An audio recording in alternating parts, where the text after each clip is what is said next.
नमस्कार, मैं हूं डॉक्टर राजीव पथरिया और आप देख रहे हैं लाइव हिंदुस्तान चर्चा। आज हम चर्चा करने जा रहे हैं कि हिमाचल प्रदेश में अचानक से पिछले कुछ सालों से वन माफिया की गतिविधियां बहुत ज्यादा हो रही हैं। वनों को काटा जा रहा है, हरे पेड़ काटे जा रहे हैं और जंगल के जंगल तबाह किए जा रहे हैं। हालांकि इस पर विभाग पूरी तरह से लाचार दिखता है और सरकार ने चुप्पी साध रखी है। कहीं सड़कों के नाम पे कि रास्ता चाहिए वो पेड़ जा रहे हैं, कहीं पे वन काटू सक्रिय है। अभी एक मामला आया बंजार विधानसभा क्षेत्र का। वहां के शुरागशील वन क्षेत्र में वन निगम को ने कॉन्ट्रैक्ट किया कि सूखे पेड़ जो गिरे हुए पेड़ हैं वो उठाए जाएं, लेकिन उसकी आड़ में लगभग 400 पेड़ हरे काट दिए गए, उनके स्लीपर बना दिए गए। मामला जब पहुंचा तो अब उसकी एक जांच कमेटी बना दी गई है, लेकिन जांच कमेटियां ही बार बार बन रही हैं।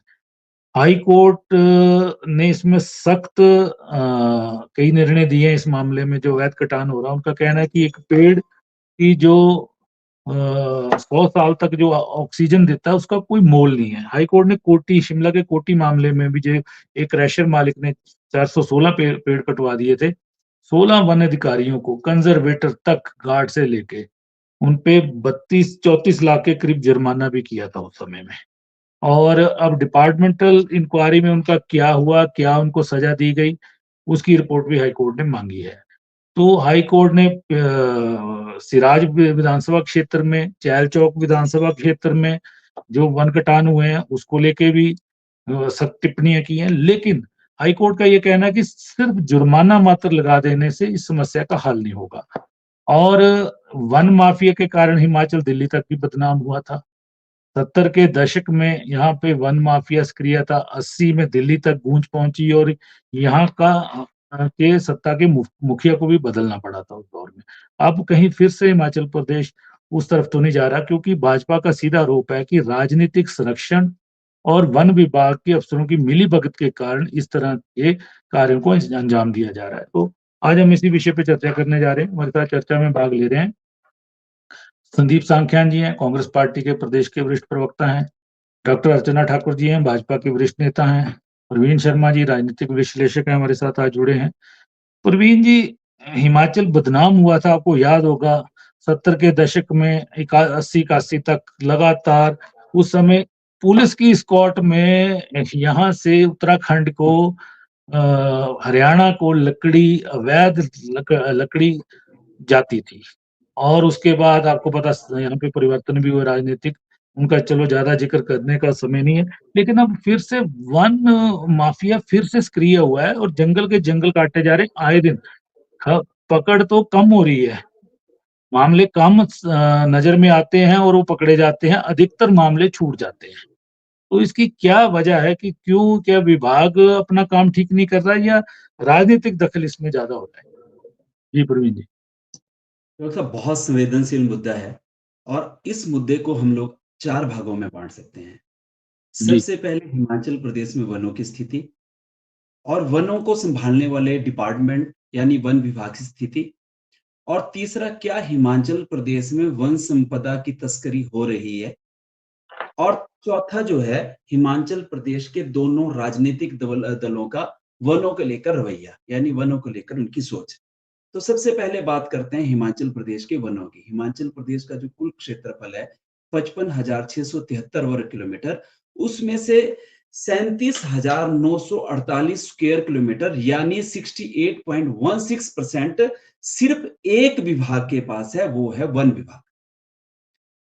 और इस जी। 68% भूमि में से मात्र 27.13% यानी 15,443 स्क्वायर वर्ग किलोमीटर के ऊपर ही पेड़ है, बाकी के ऊपर पेड़ नहीं है। 15,443 स्क्वायर वर्ग किलोमीटर के अंदर सिर्फ 5.68% जो भूमि है, वहीं पर जो है वो सघन फॉरेस्ट, जिनको हम डेंस फॉरेस्ट जी। कहते हैं, वो है। और बाकी जो मॉडरेट फॉरेस्ट है 12.75% के ऊपर है। और यही जो 5.68% के ऊपर जो ये सघन वन है, इन्हीं के ऊपर जो है वो ज्यादा तस्करी का मामला है। और इससे भी ज्यादा संवेदनशील है, अब हिमाचल प्रदेश के वनों से दुर्लभ जो जड़ी बूटियां हैं उसकी भी तस्करी हो रही है। जी। अब जो तीसरा सबसे बड़ी बात है कि क्या ये सच में तस्करी हो रही है? नो डाउट, इसमें कोई दो राय नहीं है। जो आपने पहले जिक्र किया था कि एक मुख्यमंत्री को जाना पड़ा था, रामलाल ठाकुर जी को, उनके बेटे को जी, सजा हुई थी, जगदीश ठाकुर जी को। उस समय जी, हिमाचल प्रदेश में 700 के करीब जो है वो केस रजिस्टर्ड हुए थे और कानूए हजार पेड़ों को अवैध रूप से काटने का मामला था। परंतु अब जी, जो है परोक्ष अप्रोक्ष रूप से इससे बहुत ज्यादा पेड़ काटे जाते हैं। मैं जी, व्यक्तिगत रूप से बहुत ट्रैकिंग करता हूँ। जब जंगलों की तरफ हम लोग बढ़ते हैं और खासकर बंजार के क्षेत्र की तरफ को, जिसको सराज भी कहते हैं, तो वहां पे आपको कटे हुए ठूंठ आराम से देखने को मिल जाते हैं। जी, इसमें तो कोई दो राय नहीं है कि आज हिमाचल प्रदेश के अंदर वनों की तस्करी हो रही है और ये जो तस्करी है, ये जो है कहीं न कहीं जो है, ये सरकारी मिलीभगत के कारण ही हो पा रही है। इसके अलावा जो है राजनीतिक संरक्षण, इसको मैं ज़्यादा बेटर ढंग से कह पाऊँगा। और जो जी, चौथा सबसे बढ़िया मुद्दा है कि हिमाचल प्रदेश के जो राजनीतिक 2 प्रमुख दल हैं, इनका रवैया क्या है, इन वनों को लेकर? तो हिमाचल प्रदेश में जब कोई भी दल विपक्ष में होता है, तो उनके पास 3 मुद्दे होते हैं। एक खनन माफिया, दूसरा ड्रग माफिया और तीसरा वन माफिया। और विपक्ष में जब भी होते हैं, तब इन तीनों मुद्दों को बहुत जोर-शोर से उठाया जाता है और इसको मैं पिछले 15 वर्षों से देख रहा हूँ। पिछले जी, 15 वर्षों में विपक्षी दल इसी मुद्दे को उठाते हैं, परंतु जब वही विपक्षी दल सत्ता में आता है, तब क्या होता है? तब इस पूरे के पूरे मामले के ऊपर चुप्पी साध ली जाती है। जो वन माफिया, उसको कोई फर्क नहीं पड़ता है, उसके लिए कोई सरकार नहीं है। उनको पता है कि किस तरह से सत्ता में बैठे हुए व्यक्तियों का अपने फायदे के लिए उपभोग करना है, उपयोग करना है। और जी, पिछले कुछ सालों से हिमाचल प्रदेश में ये निरंतर चला आ रहा है। और इसके पीछे अगर आप समझना चाहेंगे कि आखिर ये हो क्यों रहा है, आखिर क्यों ये वनों की अवैध कटान हो रहा है, तो इससे इसका पीछे अगर हम ध्यान से देखें, तो आप नजर डालोगे कि हिमाचल प्रदेश में पिछले कुछ समय से संपन्नता आई है और हिमाचल प्रदेश के लोगों ने अपने घरों में पैनलिंग शुरू की है। बड़े-बड़े होटलों में लकड़ियों का निर्माण हो रहा है, जिसकी वजह से ये सारी चीजें अवैध रूप से अब लाई जा रही हैं। जी, और इसके ऊपर अब वो जो बात कि ये बीजेपी की दोष है, ये कांग्रेस का दोष है, क्योंकि 5-7 दिन पहले मैं वहां पे बंजार में था, दियोरी में था, तो उसके पीछे वाले जंगलों को मैंने अपनी आंखों से कटान देखा हुआ है। वहां पे कैसे बोल दूं कि कटान नहीं हुआ है? हरे पेड़ काटे गए हैं वहां पर। जी, परंतु बात यह है कि किसको दोष दें, क्योंकि जब एक पार्टी सत्ता में थी उसने भी वही किया, जब दूसरी पार्टी सत्ता में आई उसने भी वही किया। ये संवेदनशील मुद्दा है। सिर्फ एक जो है संस्था जो है इस पूरे मामले के ऊपर निष्पक्षता से काम कर रही है, वो है माननीय उच्च न्यायालय। जी, जितने भी ये मामले आए हैं, ये सारे के सारे माननीय उच्च न्यायालय की सक्रियता की वजह से आए हैं। न तो आपको तो ध्यान होगा कि 2015 में जो एक व्यक्ति ने कंप्लेंट की थी और जस्टिस राजीव शर्मा ने उसको डील किया था कि बहुत सारे पेड़ों को काटकर लोगों ने अवैध बगीचे बना लिए हैं और उसमें 2-3 बहुत हजार बड़ा मामले रजिस्टर्ड हुए थे बिल्कुल, और एक-एक व्यक्ति ने 70-70 बीघा जमीन जो है थी वो फॉरेस्ट की दबाई थी और आप सोच लीजिए फॉरेस्ट डिपार्टमेंट पूरा सोया हुआ था। पर एक बात हम बीच में करना भूल गए थे कि इस डिपार्टमेंट को, जो ये जो डिपार्टमेंट है जिसको प्रोटेक्ट करने की जिम्मेदारी है, उसकी स्थिति क्या है? हिमाचल प्रदेश में वन विभाग के जो टोटल कर्मचारियों की संख्या है वो 5,900 के करीब है, जिसमें इस फॉरेस्ट को जो प्रोटेक्ट करना है उसकी जिम्मेदारी जो मेनली फॉरेस्ट गार्ड है उसकी संख्या 2500 है। अब जी, सोचिए कि हिमाचल प्रदेश का 37,948 स्क्वायर किलोमीटर एरिया जो है वो सिर्फ 2500 फॉरेस्ट गार्डों को प्रोटेक्ट करना है और एक फॉरेस्ट गार्ड के ऊपर जो ऑफिसरों की संख्या है 10 फॉरेस्ट गार्डों के ऊपर वो एक है, यानी फिर से यहां पे टॉप हावी है। परंतु जिनको काम करना है उनकी संख्या बहुत कम है। तो सारा कारण यही है कि जो ये वन अतुल्य वन संपदा हिमाचल प्रदेश की है, जी, जिनको ये प्रोटेक्ट करना है उनकी संख्या बहुत कम है। दूसरा, राजनीतिक संरक्षण जब मिल जाता है तो माफिया बेलगाम हो जाते हैं। जी। सांख्यान जी, राजनीतिक संरक्षण के बिना ये ऐसे काम हो नहीं सकते क्योंकि वनों को काटना इलीगल तौर पे, फिर ट्रांसपोर्टेशन भी होनी है और फिर वो बिक कर कहीं पे पहुंचना भी है, तस्करी जो होनी है प्रॉपर होनी है। इसमें हर चीज है और माननीय उच्च न्यायालय ने उस समय कहा था कई साल हो गए कि जो फॉरेस्ट के अधिकारी हैं, उनका जो काम है, उन्होंने एक एक्ट का हवाला दिया था, 1982 का एक्ट बना था कि आपका काम है कि वनों के अंदर जाकर वनों के पेड़ों की रक्षा करना, जड़ी-बूटी की रक्षा करना और इन चीज़ों का, लेकिन कोई भी वहाँ जाता नहीं है। प्रवीण जी ने साफ कहा कि 2500 गार्ड हैं, आईएफएस का काडर आपका बहुत बड़ा है, आपके तो एडिशनल पीसीसीएफ इतने हैं, ये धूमल जी शुरुआत कर गए थे। प्रवीण जी उस समय धूमल जी ने ऐसी शुरुआत की कि एक आपने किसी नज़दीकी को करने के लिए 9 एडिशनल पीसीसीएफ बना दिए गए थे उस समय में, और ये परंपरा जारी है सांख्यान जी। और इसका ये हाल है कि जी डॉक्टर अधिकारी ज्यादा है, काडर ज्यादा है, और पहले वन राखे भी होते थे, समितियां भी होती थी, उनको थोड़ा बहुत मानदेय मिलता था, वो चीजें सारी खत्म है। और हमारी मतलब एक देवदार का अगर पेड़ कटता है, 100 साल की ऑक्सीजन वो साथ ले जाता है, और तस्कर उससे 4-5 लाख रुपया कमा लेता है। तो ये इस तरह का धंधा चला हुआ है, सरकार को क्या आ रहा है? जी जी संदीप डॉक्टर जी। साहब। डॉक्टर साहब, ये विषय तो बड़ा गंभीर है और मेरे ख्याल में चाहे कोई भी हिमाचल प्रदेश के अंदर सरकार है, तो ये उन हर सरकार के लिए एक चैलेंज रहा है। अगर आप पिछले 20 सालों का इतिहास देख लें, 1970-80 का जिक्र तो आपने किया, लेकिन उससे पहले भी अगर आप देख लीजिए, जो टिम्बर का काम था या वनों का कटान का काम था, उससे पहले भी ये हमेशा ही एक हिमाचल प्रदेश के अंदर चैलेंज बना है। आपको मैं बता देता हूँ, अभी जो हाल ही में बंजार का जो मसला हुआ है, उसके ऊपर तो इसके ऊपर जो माननीय मुख्यमंत्री जी ने इसमें इंक्वायरी अफसर जो है वो डीएफओ स्तर के आदमी को लगाया और 2 इसमें एसआईटी भी गठित हुई है। ये सामने आई है कि और इसमें एक आरोप आया है भारतीय जनता पार्टी के वहां के जो माननीय विधायक हैं उनकी तरफ से आरोप भी आया है भी 400 पेड़ कटे हैं और उनकी भी गिनती की जाती है और उसमें कुछ रिकवरी भी वहां पे हुई है। तो इसमें कोई चिंता का मतलब एक मैं कहता हूँ ये बहुत बड़ी चिंता का विषय है। लेकिन सरकार इसके सरकार अगर वर्तमान सरकार इसको कोई संरक्षण दे रही है तो मुझे नहीं लगता कि इस तरह का कोई संरक्षण मिलता है। हाँ, ये ठीक है, ये एक बहुत बड़ा माफिया है, वहां से पेड़ कटते हैं। और आपको ये बता दूं, जब से हमारे यहाँ पे जीएसटी लागू हुआ है, आपके 5 किलोमीटर भी आपका सामान जो है बिना ई वे बिल के नहीं जा सकता। लेकिन लकड़ी जो है हिमाचल प्रदेश से निकल के बाहरी राज्यों को जाती है, इस बात में कोई दो राय नहीं है।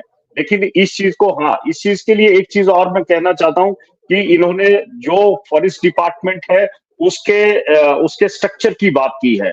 जो उसका ऑर्गेनाइजेशन स्ट्रक्चर है, मैं समझता हूँ उसके अंदर भी कुछ खामियां हैं और धीरे धीरे उन खामियों के ऊपर भी चिंतन मंथन हो रहा है और उनको भी दूर करने की कोशिशें की जा रही है। इसके बाद एक हमारा फॉरेस्ट कंजर्वेशन एक्ट आता है। अभी आपने कहा कि 34 लाख रुपए का के आसपास का आपको एक जुर्माना हुआ। माननीय उच्च न्यायालय ने ये जो दिया था, इसके अंदर ये है आपका 416 पेड़ कटे थे। तो मैं ये कहता हूं कि जो इसके अंदर अगर आपका कोई भी आदमी एक भी पेड़ अगर इस तरह से फॉरेस्ट लैंड से काटता है तो उसके ऊपर क्रिमिनल केस का प्रोविजन होना चाहिए। इन्होंने खनन माफिया की बात की पिछली डिस्कशन में, मैंने भी कहा था कि खनन माफिया जहां होता है उसके ऊपर डीआर डैमेज रिपोर्ट ना काटे और उसके ऊपर ना ही वनों के ऊपर डैमेज रिपोर्ट काटे। अगर वन माफिया है तो वन माफिया के ऊपर भी इस तरह से होना चाहिए। तो मैंने पिछले दिनों माननीय मुख्यमंत्री जी से भी बात की थी कि अगर ड्रग्स का केस भी पकड़ा जाता है तो उसके ऊपर सीधा सीधा उसके अगर 0.1% भी कमोडिटी पकड़ी जाती है तो इस तरह से इसके ऊपर जो है क्रिमिनल केस दायर किया जाना और नॉन बेलेबल ऑफेंस होना चाहिए इस तरह से। तो ये एक बड़ी चिंता का विषय है। ये मैं नहीं कहता कि ये हमारी सरकार में हुआ है या पूर्व की सरकारों में। मैं आपको बड़ा दिलचस्प बात बताता हूँ। पिछली सरकार के समय में यहाँ पे बिलासपुर में, आपको पता है बिलासपुर थोड़ा गर्म एरिया है और यहाँ पे खैरों का जो है बड़ी जी फैलिंग होती है, बिल्कुल। बड़े स्तर पे यहाँ पे खैर पकड़े गए हैं। और ये नहीं मैं कहता कि हमारी सरकार में या पूर्व की सरकार कोई भी रही हो, और यहाँ पे हुआ है। आपको बताता हूँ, एम्स यहाँ पे बना, जब एम्स बना तो यहाँ पे रातों रात जंगल काटे गए। आपका 4 लेन बना, 4 लेन के अंदर जंगल काटे गए। अब जो रेलवे का ट्रैक बन रहा है वहां पे भी, अब बंजार में जो है वो एक इमारती लकड़ी का जो किस्सा सामने आया है। इसी तरह से आपने सेब के बगीचे लगा दिए, हंड्रेड्स ऑफ बीघा लैंड वहां पे एक्वायर कर लीजिए लोगों के थ्रू, और वहां पे जो है एनक्रोचमेंट्स करके वहां पे लिया और काफी मुनाफा भी लोगों ने कमाया। तो इसमें उच्चतम न्यायालय का जो था।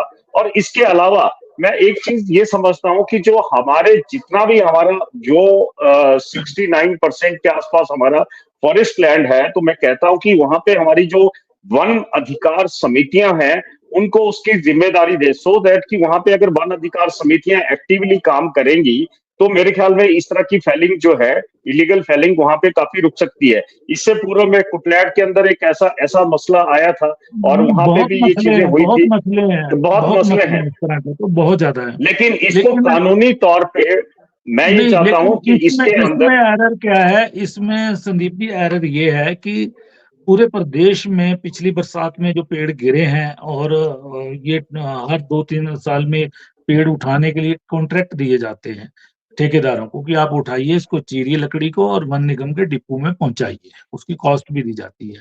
लेकिन ये कॉन्ट्रैक्ट पे सवाल उठाए हैं सुरेंद्र शौरी जी ने, विधायक ने, कि अभी देखिए उनका उसका मुंशी भी गायब है, उसके लेबर के लोग भी गायब हैं। 400 पेड़ों को वो पूरी तरह से तहस-नहस कर चुके हैं। इस तरह से क्या फॉरेस्ट कॉन्ट्रैक्टर इस तरह का काम क्यों अंजाम दे रहे हैं? बाकी तो हो रहे हैं, 2 पेड़ कट गए, 4 कट गए, 10 कट गए, ये तो रेगुलर प्रक्रिया जारी है संदीप जी। लेकिन 400-400 पेड़, हजार-हजार पेड़ जब कटेगा तो क्या होगा? आपने देखा होगा, एक सवाल ये भी आपसे रहेगा कि सिराज में पिछली बरसात में थुनाग बाजार में कितने बड़े-बड़े लॉग्स आए और कटे हुए लॉग्स आए, वृक्ष के वृक्ष नहीं आए, पिक्चर में देख लीजिए साफ। उसपे एक डिपार्टमेंटल कमेटी बनी और एक हाई पावर कमेटी बनी, उनकी रिपोर्टों का क्या हुआ? अभी जिला शिकायत निवारण समिति की बैठक थी मंडी में, वहां पे सवाल उठा तो फॉरेस्ट के अधिकारी वहां मौजूद नहीं थे, ना जवाब दे पाए। तो जब मुख्यमंत्री के निर्देशों पे हाई पावर कमेटियां बनती हैं, वो कुछ नहीं कर पाती, तो ये कैसे रुकेगा फिर ये? जी। जी, डॉक्टर साहब बड़े ठीक है, ये बड़े गंभीर विषय हैं जिनके ऊपर बात की। मैं आपको एक बताने लगा था पिछले, जब मैं बोला था पिछले वक्तव्य में भी, बिलासपुर के अंदर मैं आपको एक छोटा सा इंस्टांस बताता हूँ। बिलासपुर के अंदर मैंने पिछले 2 साल पहले की एक आरटीए अप्लाई की, उसकी कॉपी जो है वो मैं आपको भी व्हाट्सएप कर दूंगा। और मेरे को उसके अंदर पिछले मतलब 2 साल पहले सतलुज के अंदर, किन्नौर के अंदर कोई फ्लड आया था और जिस तरह से सिराज में हुआ या जिस तरह से बंजार में हुआ, उसी तरह से यहाँ पे हुआ। और उसके अंदर जो बिलासपुर के अंदर 2 साल पहले जो डीएफओ थे, उन्होंने वहां से 25 देवदार के स्लीपर जो है वहां से निकाल के उसको उसको फर्निश करा के, और सुनने में तो यह है कि कुछ प्रशासनिक अधिकारियों के उसमें भी वो लगा, उसमें उनके मकानों में भी लगा और डीएफओ साहब ने भी अपना घर रेनोवेट कराया। और जब मैंने इसके ऊपर 2 साल पहले उसकी आरटीआई के लिए अप्लाई किया था, उसकी कॉपी स्टिल आया। मैं आपको बता देता हूँ, उस कॉपी के अंदर जवाब ये आया था कि ये बड़ा अलग तरह का मसला है, इससे जो है जो हमारी फॉरेस्ट डिपार्टमेंट है, इससे संस्था को जो है, ऑर्गेनाइजेशन को या डिपार्टमेंट को नुकसान हो सकता है, लेकिन इसका जवाब हम नहीं दे सकते। तो इस तरह की बहुत सी चीजें हुई हैं। तो मैं कहता हूं कहीं ना कहीं बेशक सरकार हमारी है, माननीय मुख्यमंत्री जी खुद इसको लुक आफ्टर कर रहे हैं, लेकिन हमारे को इसके बारे में, इस विषय में सशक्त जो है, बड़े हार्ड स्टेप जो उठाने हैं और उठाने चाहिए भी और पड़ेंगे भी। और जो ऑर्गेनाइजेशन का स्ट्रक्चर है उसको भी साथ में, जो लोकल लोग वहां के हैं उनको वन अधिकार समितियों के माध्यम से लेके, ताकि वहां पे, और खासकर इसके अंदर जो हमारा इफेक्टिवली काम करता है, वो पुलिस जो डिपार्टमेंट है वो इफेक्टिवली काम कर सकता है। वहां की जो नियरेस्ट चौकियां हैं या थाने हैं या वहां पे जो भी पुलिस की व्यवस्था बनती है, इमीडिएट वहां पे उसका जो है वो फौरी एक्शन हो, और इसके अंदर चीजें जो है वो हाँ करनी पड़ेंगी, रिव्यू करनी पड़ेगी। अर्चना जी जुड़े हमारे साथ। अर्चना जी, आपके जिले का मामला, सबसे ज्यादा तस्करी आपके जिला कुल्लू से ही होती है, चाहे वो जड़ी बूटी की है, चाहे वो पेड़ों की है। अब भी कई मामले उधर के हैं, शिमला से भी बहुत होती है, सिरमौर से भी बहुत होती, चंबा से भी बहुत होती है। ये खास गढ़ है जो यहाँ पे देवदार पाए जाते हैं, बहुत बेशकीमती हैं। लेकिन कसूरवार ठीक है, किसी सरकार, एक सरकार को नहीं ठहराया जा सकता। पिछली सरकार में भी हुआ है, अब भी हो रहा है, पीछे भी होता रहा है। लेकिन क्या हर बार माननीय उच्च न्यायालय के निर्देशों पे ही कार्रवाइयां होंगी? सरकारें क्यों नहीं जाग रही हैं? क्यों राजनीतिक संरक्षण ऐसे लोगों को है? और ये जो कॉन्ट्रैक्टर भी होते हैं वन विभाग के, ये मैक्सिमम पार्टियों के साथ जुड़े हुए पार्टियों के ओहदेदार होते हैं, चाहे ए की तरफ चाहे बी की तरफ। इस समस्या का हल कैसे खोजा जाएगा? हमारा पर्यावरण बिल्कुल नुकसान हो रहा है। आने वाले समय में तो ये जंगल खाली कर देंगे। प्रवीण जी ने ठीक कहा, 5.68% जो है डेंस फॉरेस्ट है, वही इनका निशाना है, क्योंकि वहां पे कोई गतिविधि, मानवीय गतिविधि होती नहीं है। ये चुपचाप लगे रहते हैं और एक परमिट की आड़ में 10-10 ट्रक निकाल देते हैं। जी अर्चना जी। जी, जैसे परवीन जी ने कहा कि हमारे जो हिमाचल में 68.16% जो है वो फॉरेस्ट एरिया है, और उसमें भी जो 5.68 जो है वो डेंस फॉरेस्ट है, और बाकी जो है 12.75 जो है मॉडरेट फॉरेस्ट है। जी। अब देखिए, अब कितनी आपदाएं आई और उसमें हमको सीखने को बहुत कुछ मिला। हमने फिर भी नहीं सीखा, लेकिन सीखने की बजाय हम उसमें अभी भी इतने नादान बन के जो कटान कर रहे हैं, जिससे भूमि कटाव भी होता है। ये जो खनन माफिया है, वन माफिया है, स्क्रैप माफिया है, ये बहुत ही एक्टिवली काम कर रहा है हिमाचल में। अभी जो बंजार में एक जो शिराक शिला में जो है वो कटान हुआ, 400 से अधिक पेड़ जो है उसमें हरे पेड़ भी काटे गए, और उसमें प्रेस कॉन्फ्रेंस भी हुई। आप देखिए, उसमें सिर्फ सूखी लकड़ियां जो है वो ठेकेदार को इकट्ठा करने को कहा था, उसका टेंडर जो है वहां पे उनको दिया गया था। लेकिन उसके साथ साथ वो कश्मीर से जो लेबर लाके उन्होंने उसका अंधाधुंध कटान किया, जिसकी जो है वो शिकायत भी की गई, और सुंदर सिंह जी ने जो है वो प्रेस कॉन्फ्रेंस करके उसमें कड़ी कार्रवाई करने का भी जो है वो हमको आश्वासन दिया है कि जो भी आरोपी होंगे। लेकिन ये आश्वासन और इस तरह से नहीं चलेगा, क्योंकि जो भूमि कटान हो रहा है, जो वन कटान हो रहा है, उसमें कड़ी से कड़ी कार्रवाई जो है वो की जानी चाहिए। अब आप शिमला ग्रामीण क्षेत्र में देखिए, बसंतपुर में जो है वो विक्रमादित्य जी का एरिया है, वहां पे भी जो है 416 पेड़ जो है वो काटे गए सड़क बनाने की एवज में। उन्होंने सड़क बनानी थी तो 416 पेड़ों को जो बलि दी गई, और उसमें जो है वन विभाग ने जो है 45 लाख का जो है वो उसमें डैमेज सूट भी किया है। लेकिन अगर वो आएगा तभी फायदा भी है। लेकिन ये कटान करके जो है वो उसके पहले कटान होते देख लेना और उसके बाद डैमेज सूट करना भी कोई जो है वो समझदारी की बात नहीं है। अब देखिए, खैर के लिए जो है वो बाउंड्री एरियाज पे, हिमाचल के बाउंड्री एरियाज है जैसे चंबा, कांगड़ा, सिरमौर, ऊना, वहां पर जो है ये कटान अंधाधुंध हो रहा है, जंगलों में आग लग रही है, बिरोजा निकालने के लिए जो है वो जंगल जलाए जाते हैं, और जिससे जो है वो जब जल जाते हैं तो वो पेड़ों को जो है वो जो जले हुए पेड़ होते हैं उसको ठेकेदार को दे दिया जाता है कि आप इसको उठाओ, और उसके हिसाब से जो ठेकेदार को खाने को मिल जाता है। तो इस तरह से जो ये शिराक शिला में भी हुआ, वहां भी अब ठेकेदार जो है वो स्थानीय जनता पे, स्थानीय लोगों पर जो है वो दबाव डाल रहे हैं कि आप इसको, इन आरोपों को, ये जो भी है इसका जो कटान का आरोप है, ये अपने ऊपर ले लिया जाए। अनावश्यक दबाव वो डाल रहे हैं। जी, दूसरी तरफ जी, बिल्कुल अर्चना जी, एक दिक्कत ये भी आ रही है, जब से हाई कोर्ट ने कुछ निर्णय इस मामले में सख्त दिए हैं, फॉरेस्ट डिपार्टमेंट अपनी जो रिपोर्ट है इतनी डेली तैयार कर रहे हैं। अगर मान लो 50 पेड़ कटे हैं तो वो 5 या 10 ही दिखा रहे हैं। ऐसा मतलब बहुत जगह चर्चा चल रही है, क्योंकि कहीं माननीय न्यायालय कोई बड़ा संज्ञान ना ले ले, क्योंकि 34 लाख का जो जुर्माना था बहुत बड़ी कार्रवाई थी माननीय न्यायालय की। अब वन विभाग डर रहा है। वो देखिए सिराज वाले केस में भी डरा, वो चहल चौक वाले केस में भी डरा, वो कहीं ना कहीं अब ये आपके बंजार वाले केस में भी मुझे लगता है डर रहा है, क्योंकि प्रारंभिक बातें जो आ रही हैं 10 पेड़ अवैध कटने की सूचनाएं आ रही हैं। आपने भी सुनी होंगी ये चर्चाएं कहीं जी ना जी कहीं, जी। जबकि डॉक्टर साहब, विधायक अभी जो बार बार कह रहे हैं, वो फोटो दिखा रहे हैं, वीडियो दिखा रहे हैं कि 400 पेड़ कटा है। उन्होंने सैकड़ों तो स्लीपर दिखाए हैं पिक्चर में। जी जी जी। डॉक्टर साहब, ये अभी जो सिराज में हुआ है ना, उसके साथ साथ अभी बंदरोल में भी चील के पेड़ भी काटे गए, तो जी वो भी जो है विदाउट परमिशन जो है ये चीजें हो रही है। अभी जयराम ठाकुर जी ने जो लास्ट टाइम 300 पेड़ के करीब जो लगाए थे, वो भी इस कटान में जो है काटे गए, जो ये कटान हुआ। तो आपके वहां देखिए, आनी उपमंडल में जो है ग्राम पंचायत देहरा, उप तहसील निथर में जो है मोइन गांव में 10 बीघा जमीन जो है उसपे अवैध खनन किया गया, जबकि परमिशन 6 बीघा की थी, और उसके अलावा उन्होंने 10 बीघा का और खनन किया। तो इस पर भी एफआईआर भी हुई, लेकिन उसमें कोई भी कार्रवाई नहीं है। एफआईआर होने के बावजूद भी कोई कार्रवाई नहीं यही हुई। दिक्कत है, मैनेज हो जाती हैं चीजें, इसलिए ये राजनीतिक संरक्षण में ही पनप रही हैं चीजें। जी सवाल लोग बिल्कुल, यही ये उठा रहे पॉलिटिकल हैं प्रोटेक्शन है। बेसिकली।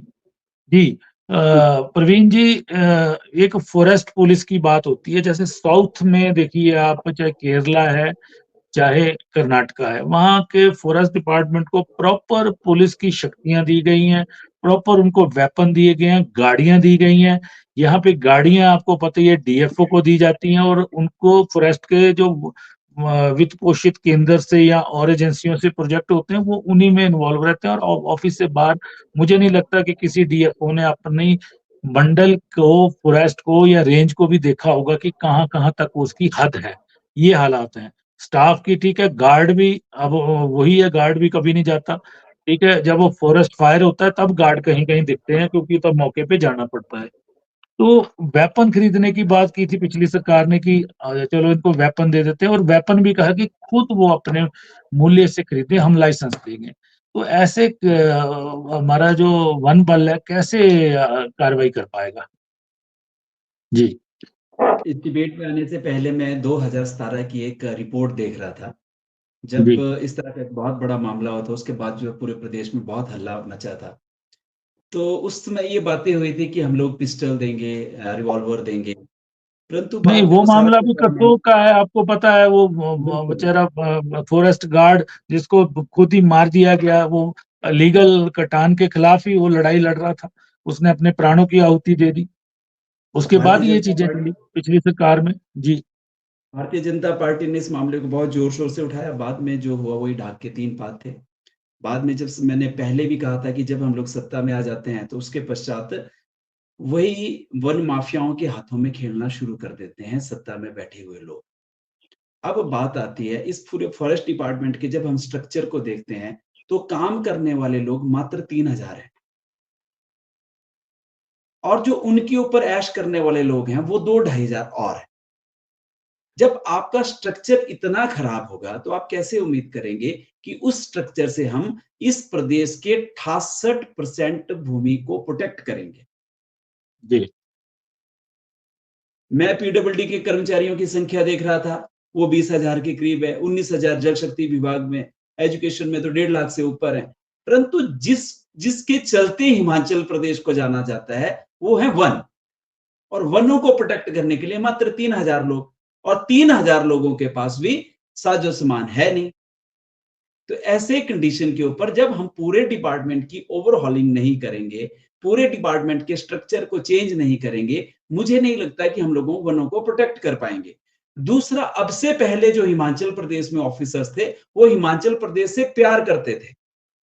अब जो इस बात को भी देखो, ये कड़वी जरूर है, परंतु जो आईएफएस आ रहे हैं, वो बाहर से आ रहे हैं, वो हिमाचल प्रदेश से प्यार नहीं करते हैं। इस बात को हम लोगों को समझना पड़ेगा। इक्का दुक्का उदाहरण हो सकते हैं, परंतु सही स्थिति यही है कि इक्का दुक्का अपवाद हो सकते हैं, परंतु सही स्थिति है कि ये लोग जो है कुछ समय के पश्चात जो है, ये सीटों के ऊपर बैठकर जो है, वो सिर्फ और सिर्फ अपने हितों को देखते हैं। और जो जी। फॉरेस्ट के हिस्से हैं, वो कहीं ना कहीं वो किनारे पे लग जाते हैं। यही सबसे बड़ा कारण है। एक तो डिपार्टमेंट का स्ट्रक्चर, इसकी ओवरहॉलिंग करने की जरूरत है समय के साथ, क्योंकि जो अंग्रेजों के समय से चल रहा है, लगभग उसी स्ट्रक्चर के ऊपर काम कर रहे हैं। दूसरा, सबसे बड़ी बात है, जब तक हम लोगों को इन्वॉल्व नहीं करेंगे, ये जी। बहुत अच्छी सी बात बोली कि पहले खुद आग लगाएंगे, फिर थोड़े से पौधे खराब हो जाएंगे, फिर ठेकेदार को दे देंगे, ठेकेदार उन पौधों के साथ मिलकर कुछ और पौधों को काटेगा।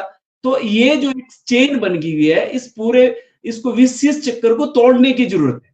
और इसके जी। लिए विल पावर है, दोनों पार्टियों को इकट्ठे होना पड़ेगा, और इस बात को समझना पड़ेगा कि अगर वनों का अस्तित्व रहेगा, तभी हिमाचल प्रदेश का अस्तित्व है। जिस दिन वनों का अस्तित्व खत्म हो जाएगा, उस दिन प्रदेश का अस्तित्व खत्म हो जाएगा। जी। तो इसके लिए सिर्फ और सिर्फ जो है 1 या 2 या 3 बार कड़े स्टेप लेने की जरूरत नहीं है। बात जरूरी है डैमेज रिपोर्ट। अब मैं वही देख रहा था कि जब 34 लाख का जुर्माना किया, तो एक पेड़ के ऊपर 8,500 रुपए का ही जुर्माना था। बहुत कम था ये। इसके बजाय अगर सजा फिक्स कर दी होती, ये जो हमने पिछली बार भी बोला था कि अपने गार्ड के लिए सजा फिक्स की होती, हमने रेंजर के लिए सजा फिक्स की होती, हमने डीएफओ के लिए भी सजा फिक्स होती, तो मैं विश्वास के साथ कह सकता एक भी पेड़ नहीं कटेगा।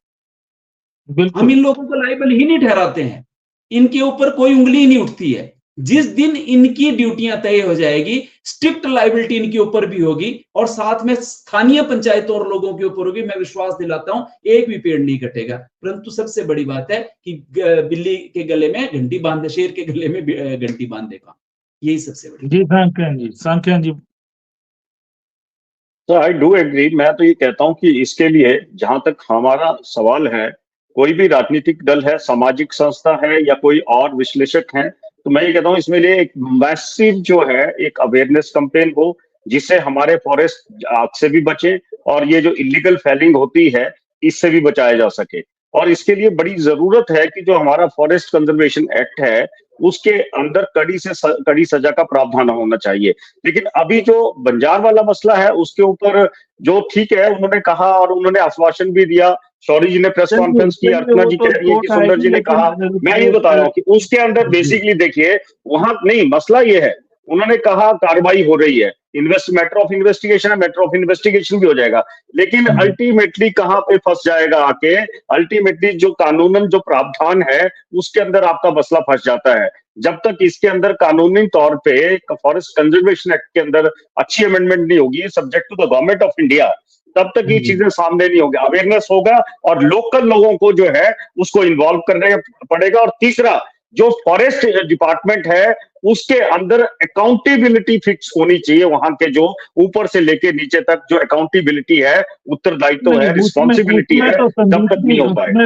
उसमें तो सीधा है, जो उस बीट का गार्ड है, बीओ है, रेंजर है और डीएफओ है, गार्ड को तो तुरंत सस्पेंड करना चाहिए और बाकियों की भी डिपार्टमेंटल इंक्वायरी खोल देनी चाहिए, तब सबक मिलेंगे, सारे अपनी ड्यूटी ढंग से करेंगे।